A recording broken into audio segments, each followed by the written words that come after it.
Hey, happy day, Sharon Horne-Ellstrom here, also known as Pajama Grandma. Let's talk about the black sheep of the family, or the black sheep of your organization, or just black sheep in general. Black sheep, that expression's been around since the early 1800s, probably long before that, as long as shepherd have been shepherding sheep, because back in the day, and I guess probably even still somewhat today, black sheep were considered, they were really rare. So shepherds didn't like to have a black sheep in the flock. They were considered bad luck. They thought they riled up the other sheep. They thought that they might have come from the devil. Some people even thought that they were from the devil. But really, they didn't like them because they were so rare. There weren't enough of them to sell black wool, and the wool couldn't be dyed like the white sheep, any other colors. So they just thought they were more of a nuisance than anything else.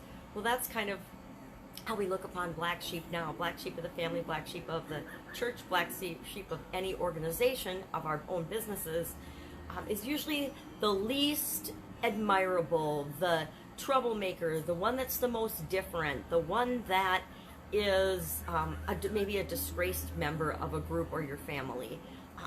But not so much anymore, because as an entrepreneur and as a business owner, I suspect that many of us have felt like or are the black sheep of our family.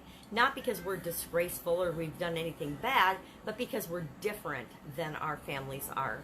Some families are really entrepreneurial, others not so much.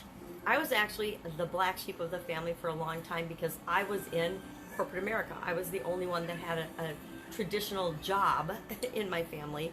And so I was looked upon as kind of the black sheep because I didn't take the entrepreneurial route. I didn't have my own business to begin with, and I was early on just working in corporate America after graduating from college.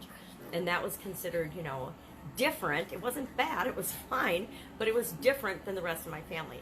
Now, the thing about being considered a black sheep is we're labeled that by a unit. Maybe it's our business, maybe it's by, there's always that one person in every family, that one person in every organization, that one person in every group that stands out and is different.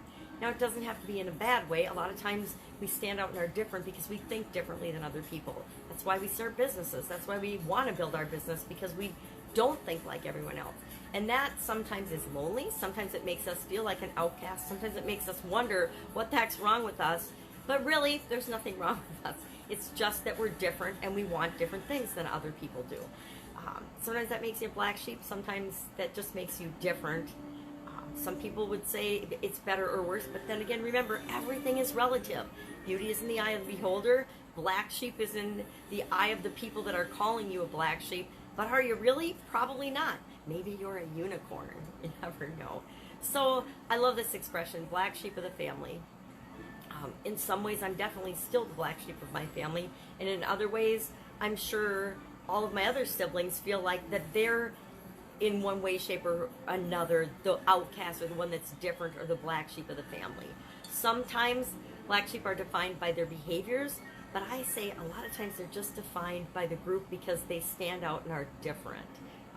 I guess if there was an expression that was more positive than a black sheep, because black sheep are considered negative in some way, shape, or form, that would probably be cool. I guess it's probably unicorn, right? Don't we call people unicorns now when they stand out in a positive way? And then black sheep is still kind of got negative connotations. But like I said, it's in the eye of the beholder. I actually pride myself in being the black sheep of my family in many ways and in many aspects. Because I'm not really a troublemaker, but we got some of them in the family too, don't we all? So how can you use being different, standing out, thinking differently in a positive way in your organization to help you grow and build your business? I say bring in as much as diversity as you possibly can in your organization. Diversity that serves the target audience that you're going for, your ideal customers. Diversity that makes sense to them. Bring that in and consider all the different ways that you can help and serve them. Some of us target all black sheep, and we're looking for all the black sheep in the community to help solve problems for them, and that's what we're building our business on, and that's how we're growing our business. So there's all different ways you can look at this idiom and apply it to your business and your life. I say, fly your black sheep flag proudly, stand up, be different, be you, and watch how fast your business grows. Have an amazing day. I'll, of course, be with you tomorrow. Take care. Bye. Hey, if I can help you in any way, hit me up in the comments below.